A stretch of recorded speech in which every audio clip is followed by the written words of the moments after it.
আসসালামু আলাইকুম। আমার চ্যানেলে আপনাদের সকলকে স্বাগত। বাংলাদেশ আওয়ামী লীগ কি আর ফিরতে পারবে না? আর যদি বাংলাদেশ আওয়ামী লীগ ফিরেও শেখ হাসিনা কি বাংলাদেশ আওয়ামী লীগের নেতৃত্ব দিতে পারবে না? শেখ হাসিনা যদি বাংলাদেশে আসে, বাংলাদেশে কি পরিস্থিতি হবে এবং বাংলাদেশ আওয়ামী লীগ কি আবার ঘুরে দাঁড়াতে পারবে? ডোনাল্ড ট্রাম্প এবং নরেন্দ্র মোদীর সহায়তায় কি বাংলাদেশ আওয়ামী লীগ আবার ঘুরে দাঁড়াবে এবং শেখ হাসিনা বাংলাদেশে এসে আওয়ামী লীগের নেতৃত্ব দিবে?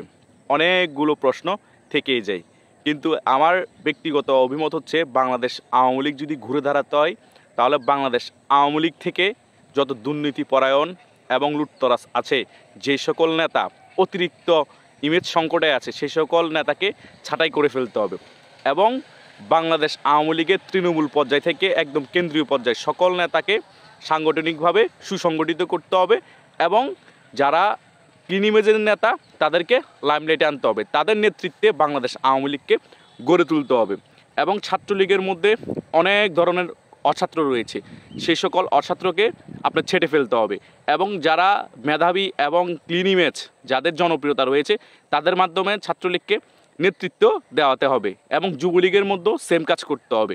যুবলীগের মধ্যে প্রত্যেক জায়গায় অনেক কমিটি বাণিজ্যের কারণে যারা ত্যাগী এবং ছাত্রনেতা থেকে উঠে এসেছে তাদেরকে যুবলীগের ভালো দায়িত্বে দেওয়া হয়নি এবং অনেকেই পদবঞ্চিত হয়েছে, টাকার কাছে হেরে গিয়েছে।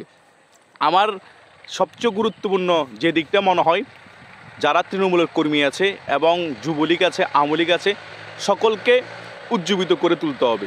সকলকে যদি আমরা উজ্জীবিত করে তুলতে না পারি, তাহলে আওয়ামী লীগ যদি সুসংগঠিত হয়ে না ওঠে, তাহলে জননেত্রী শেখ হাসিনা যদি বাংলাদেশে আসার প্রক্রিয়া তৈরি করেও দেয় ডোনাল্ড ট্রাম্প এবং নরেন্দ্র মোদী, তাও বাংলাদেশে আসতে পারবে না। কারণ শেখ হাসিনা বাংলাদেশে হঠাৎ করে তো আর ঢুকে যেতে পারবে না। একটা প্রক্রিয়া গড়ে তুলতে হবে এবং সকল নেতাকর্মী সংগঠিত এবং সক্রিয় হতে হবে। কারণ উনি যখন বাংলাদেশে আসবে তখন সকলে মিলে এয়ারপোর্টে গিয়ে শেখ হাসিনাকে তো রিসিভ করতে হবে। তো রিসিভ করার আগে সাংগঠনিকভাবে আরও শক্ত হতে হবে, কারণ শক্ত যদি না হয় ডোনাল্ড ট্রাম্প এবং নরেন্দ্র মোদী এনে শেখ হাসিনাকে তো আর দেশে ঢুকে দিতে পারবে না, আর প্রধানমন্ত্রীর চেয়ারও বসিয়ে দিতে পারবে না। সকল কিছু নিজেরা যারা আছে, এই দলটা আমরা ভালোবাসি, তারাই গুছিয়ে নিতে হবে, তাদের মাধ্যমে আমাদের কাজগুলো সংগঠিত করতে হবে। তা না হলে শেখ হাসিনা দেশে আসা এত ইজি হবে না। আবেগ দিয়ে আমরা যতই কথা বলি, ডোনাল্ড ট্রাম্প বলেন আর নরেন্দ্র মোদী বলেন, তারা কূটনীতিকভাবে আমাদেরকে সহযোগিতা করবে। যা বাকি কিছু করার সকল কিছু আমাদের নেতাকর্মীকে করতে হবে এবং আওয়ামী লীগের যত নেতারা আছে তারা করতে হবে। আমরা যদি এখন সুসংগঠিতভাবে সকলে ঐক্যবদ্ধ না থাকি, তাহলে শেখ হাসিনাকে আমাদেরকে দেশে এনে আবার রাজনীতিতে প্রতিষ্ঠিত করা কষ্ট হয়ে যাবে। আমরা মনোবলও চাঙ্গা রাখতে হবে এবং যত নেতাকর্মী আছে সকলের সাথে আমাদের যোগাযোগ স্থাপন করতে হবে। কোনো ধরনের মতো ঐক্য আমাদের ভাঙা যাবে না। সকলে ঐক্যবদ্ধ হয়ে আওয়ামী লীগকে সুসংগঠিত করে শেখ হাসিনাকে কীভাবে দেশে আনার প্রক্রিয়া তৈরি করা যায় সেই ব্যাপারে লক্ষ্য রাখতে হবে।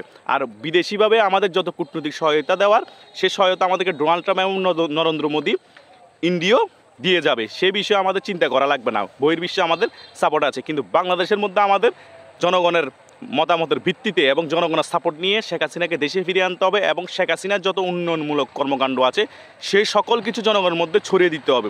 কারণ জনগণের মধ্যে যদি আমরা ছড়িয়ে দিতে না পারি শেখ হাসিনার উন্নয়ন কর্মকাণ্ড, তাহলে জনগণ বুঝবে না যে শেখ হাসিনার আমলে কত উন্নয়ন হয়েছে, কত উপকার হয়েছে জনগণের। সেই কারণে শেখ হাসিনাকে দেশে ফিরিয়ে আনতে জনমতেরও প্রয়োজন আছে।